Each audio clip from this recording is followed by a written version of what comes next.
蘇振邦書整物理治療師，今日想同大家分享嘅咧就係股四頭肌嘅運動。股四頭肌咧係由vastus medialis 股內側肌、vastus lateralis 股外側肌，同埋 vastus intermedialis 就係股中間肌，喺呢度係冇影出嚟嘅。咁咧仲有就係 rectus femoris 股直肌。咁咧股直肌咧就係由嗰個髖關節至到嗰個膝關節嘅，咁咧係控制兩個關節嘅。股內側肌咧 vastus medialis 咧係最重要。點解咧？呢個咧就係保持嗰個嘅菠蘿蓋咧係喺一個鎖定嘅位置。如果你做唔到嘅時候咧，呢個嘅膝頭哥咧菠蘿蓋咧就好容易會磨損退化。呢一張床咧係我1987年買嘅，係木板底，咁啊非常之實淨嘅。做呢個運動咧，最重要咧，你就係要有嘢咧可以挨住，咁咧你個腰骨咧就唔會受到太大嘅壓力。咁咧就個床好處咧就係我可以將個頭咧放咗喺後邊，咁咧亦都唔會令到嗰個嘅頸部嘅肌肉有問題。我已經做咗呢個運動有20年多啦。咁初咧我開始嘅時候咧，只係用2個公斤。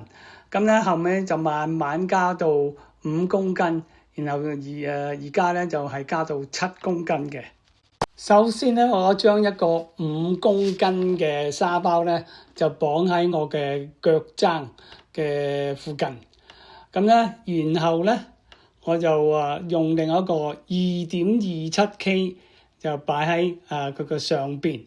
咁樣咧總共加埋咧，其實就係等於7.25 kg 嘅啦。咁然之後咧，就將一個枕頭或者2條嘅毛巾咧擺喺個膝頭哥下邊。咁咧主要愛嚟墊起佢咧。當你壓落個枕頭嘅時候咧，就你遞高隻腳咧，嗰個腳踭咧就可以離開嗰個嘅床。咁樣咧，就你壓落去嘅時候咧，就一定要蹬直嗰個嘅股內側肌，因為呢個內側肌咧係非常之重要嘅，係愛嚟咧係保護你嗰個嘅菠蘿蓋。或者如果唔係嘅話咧，你個菠蘿蓋咧就好容易會磨損同埋會退化啦。咁咧呢個運動咧係第一個嘅位置，咁咧就我會係做10下，每一下咧就要停10秒，咁你數1至10都已經得㗎啦。通常女士因為佢嘅盤骨闊嘅時候咧，佢產生一個叫做 Q angle， 就令到嗰個嘅菠蘿蓋嘅受嘅壓力咧就會更加大，比男士。咁咧，如果咧佢嗰個嘅股內側肌咧係弱嘅時候咧，就會令到嗰個嘅菠蘿蓋咧係更加容易磨損。咁咧女士有菠蘿蓋嘅問題咧係比男士咧多4倍嘅。以下咧我會介紹股內側肌第2個嘅位置。第2個位置咧係坐喺度。因為喺張床影得唔好啦，而家我就要坐喺張凳嗰度。咁咧喺凳嘅時候咧，你一定要擺一個 cushion 喺個背脊後邊，咁咧要挺直嗰個嘅腰骨。如果唔係咧，就好容易會影響到嗰個腰骨痛啦。咁當你遞高隻腳、蹬直嗰隻腳嘅時候咧，你可以睇到咧嗰個嘅股內側肌嗱，我用個手指指俾你睇嗰個股內側肌。咁樣咧，然後咧，你可以見到佢會係好堅實。咁但係咧，如果你想佢再強啲嘅時候咧，當然咧就要用嗰個嘅沙包啦。咁咧，我而家咧就會攞一個5公斤5 K 嘅沙包，就綁喺我嗰個嘅腳踭上邊。你而家可以睇到我哋綁咗喺嗰度啦。咁咧你一定要綁實啲。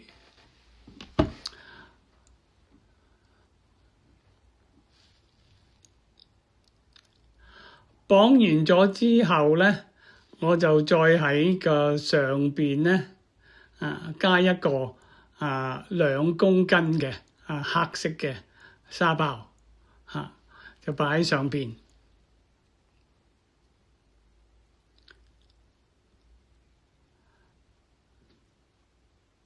咁你就做嘅時候咧，最緊要咧個 cushion 就擺喺個脊骨後邊啦。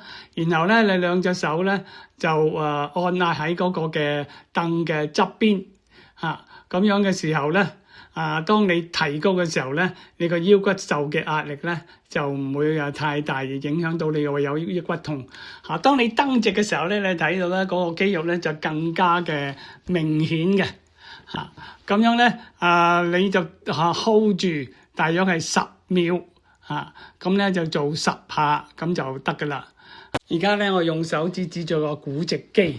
好啦，做完呢個運動嘅咧，我就會轉向另外一個嘅方向咧，令大家睇得更清楚外邊嘅咁咧，當我蹬直嘅時候咧，你會睇到咧嗰個嘅闊筋膜張肌另外咧，你亦都會睇到咧嗰個嘅股外側肌咧係更加嘅明顯。